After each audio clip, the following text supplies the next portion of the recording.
What we wanted to do, and maybe you could get a shot of it later, see this? That's the Wooster Square Park path, yeah. So we wanted to honor that and bring that into everything, you know?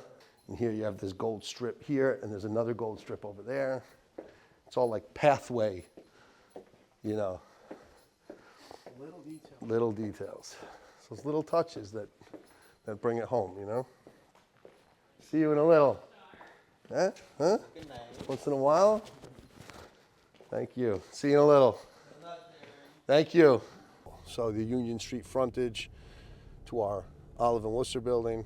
As we wrap around here onto Chapel, you have Hines, one of the largest developers in the world, did 230 units here across 2 buildings, 165 in one building with an amenity package and a pool, and then another about 65 in the other building, and then across Chapel, they have another 65.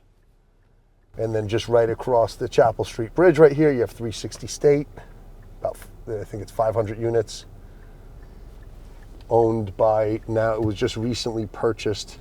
But this is beautiful through Chapel, Hines' development called The Wit on either side of Chapel Street.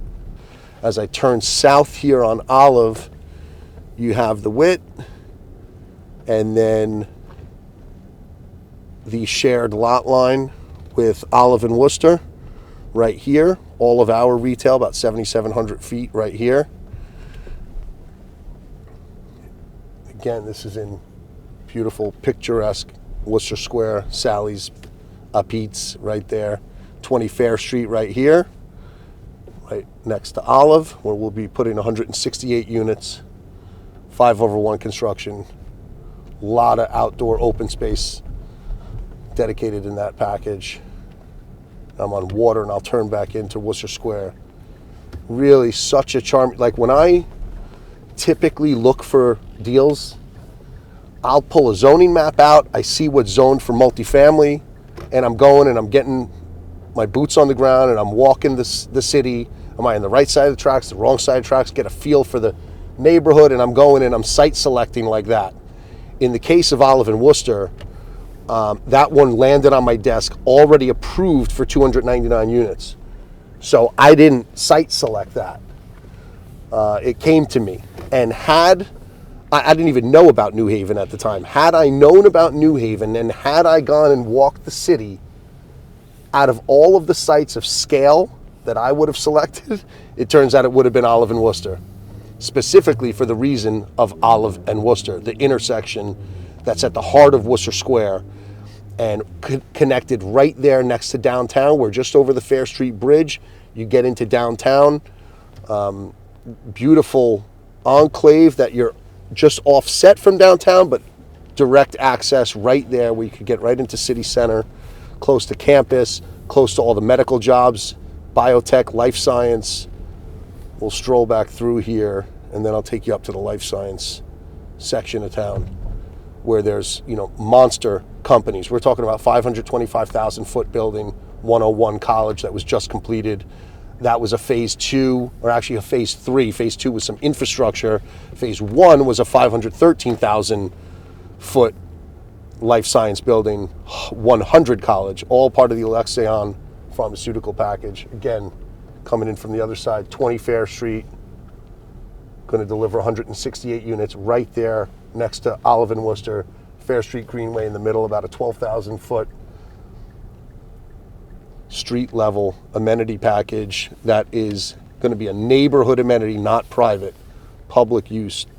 Right here, Sally's, as I turn up Wooster. Always a line. When I was leasing the retail for Olive, I can't tell you how many times I'd be walking a tenant and they'd look across the street and there would be a 2-hour line waiting for Sally's, and these guys would say, some of them would say to me, what, did you pay these guys to be here? I mean, it was such an advertisement for the retail at the intersection of Olive and Wooster. Here's where they often execute the farmers market. That actually moved recently, but beautiful park system here as we head toward Wooster Square Park, which is so unique and beautiful little picturesque park right off the back end of our site. I mean, look at these brownstones over here. You'd think you're in Park Slope, Brooklyn. Gorgeous. Historically preserved. I don't know where you get things like this. This is so beautiful. And then all the different immigrant cultures as I turn here. Greek Revival, Italian Ornate. Look at these things. You'll never knock these things down. Beautiful.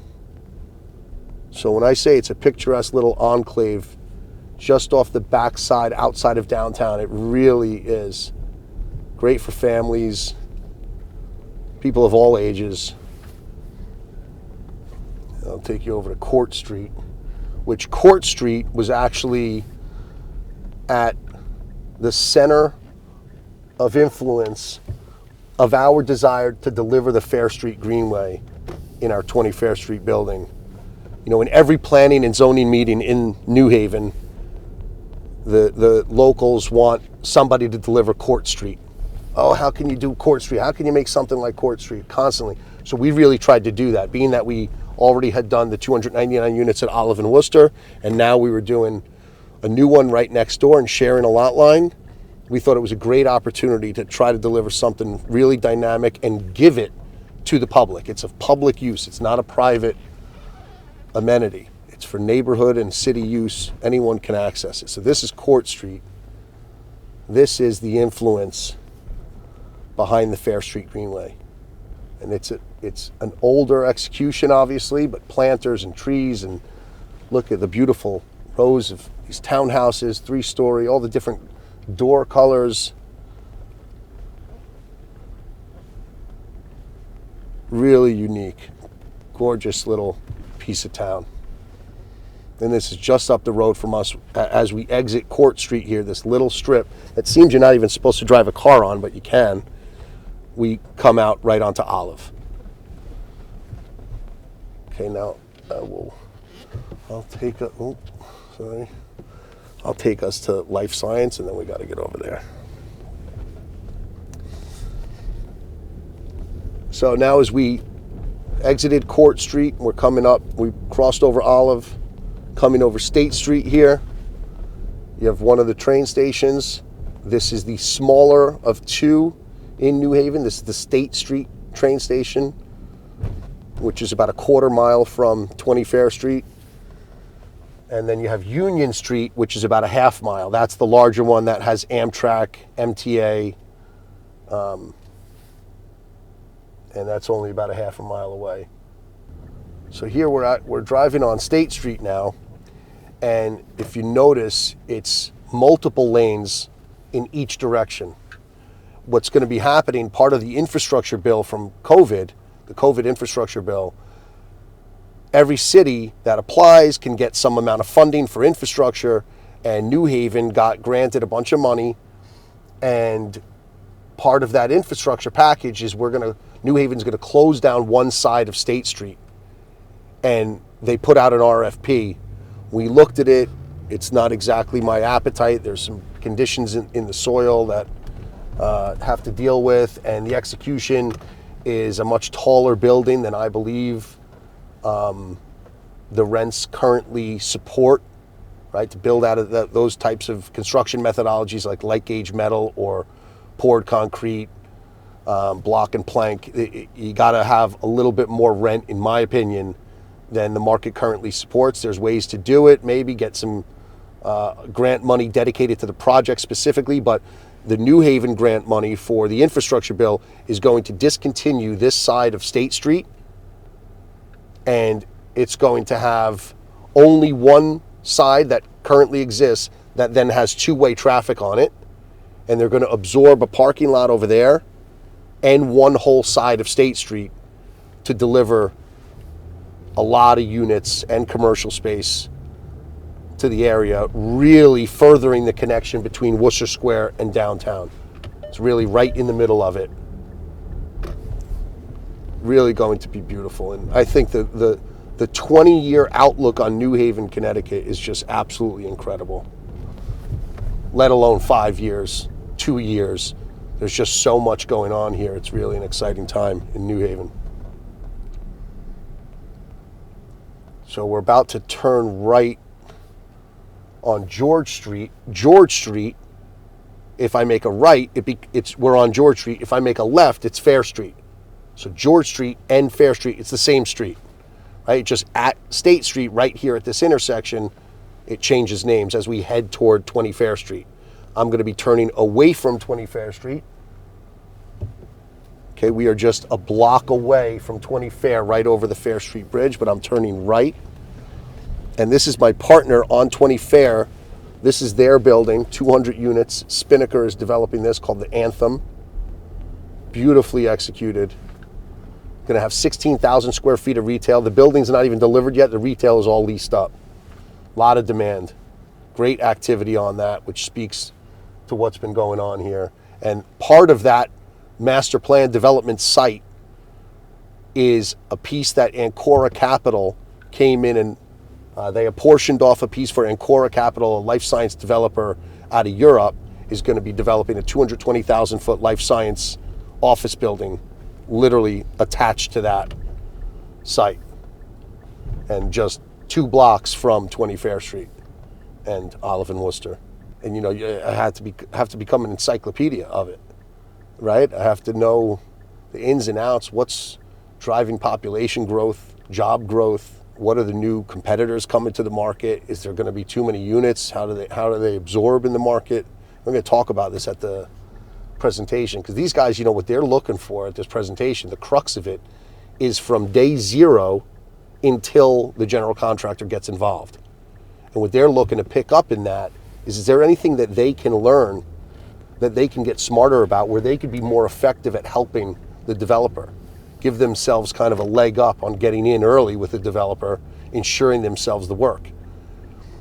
And also making the process of design and construction execution more seamless. You know, they're looking for any which ways they can have some advantages in the marketplace. They're an incredible general contractor. So here, as we turn right here, beautiful Alexion Pharmaceutical buildings, 101 College, 100 College. The closer one, 525,000 square feet, recently completed, fully leased up, way before it was completed. Institutional level companies, publicly traded companies. And then the second one, 100 College, that was finished, I think, in 2016. So that was phase 1. Phase 2 was some infrastructure to the streets and streetscape and connectivity. And phase 3 actually was the more recently completed 101 College, 525,000 feet, about 1,000 to 1,100 jobs in that building alone. So the Olive and Wooster building actually leased up before 101 College was completed. So before those 1,100 jobs were in the market, Olive and Wooster and the Wit in Wooster Square by Heinz both leased up, absorbed with no problem.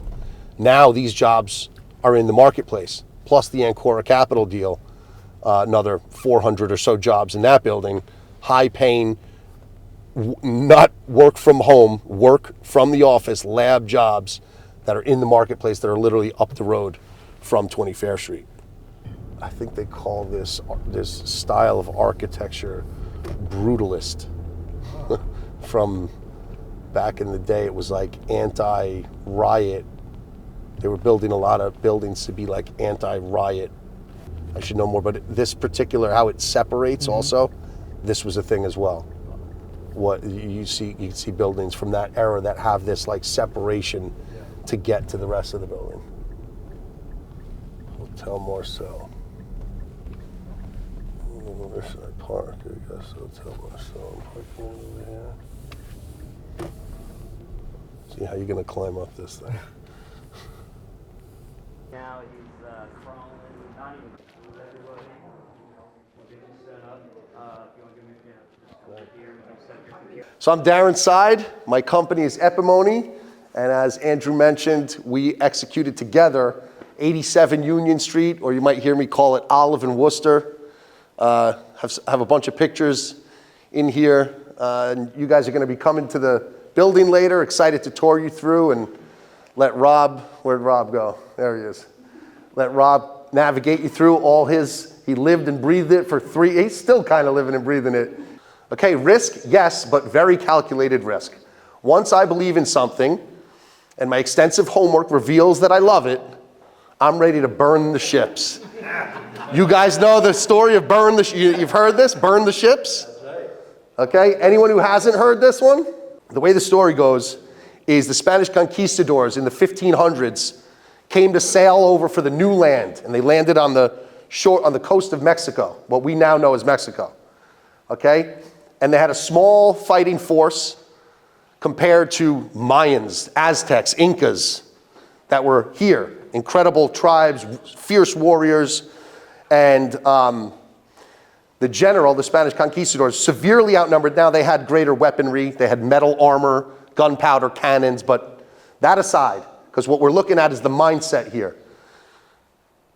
The Spanish conquistadors, the general, lines his army up on the beach, and he sends each captain of every ship to set fire to the ships. And he gives this dramatic speech to the army. He says, we either win or we die right here. There's no turning back. Burn the ships. So it's a mindset, in my opinion. I think that not only for development, business, but life. You know, they speak Spanish in Mexico now, so you know how that story ended. We're now going to start coming out of the woods, but it may take 12, 18 months to really get firing again.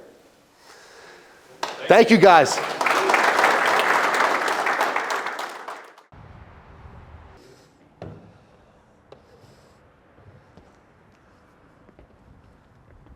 So, Watch your step here.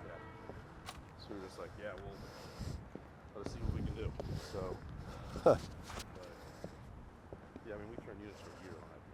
Wow. Top down, you build up and then deliver top down, that kind of thing? You can't do top down high rise. It doesn't work. So Gotcha. we deliver, same thing. You're just chasing up the whole way. Keep chasing it up, yeah. Yep. Get your corridors. Get your corridors all the way up. Get everything, life safety 100%. Right. 4-bed, 4-bath. This is not the typical layout, but it's a 4-bed, 4-bath. Come on in.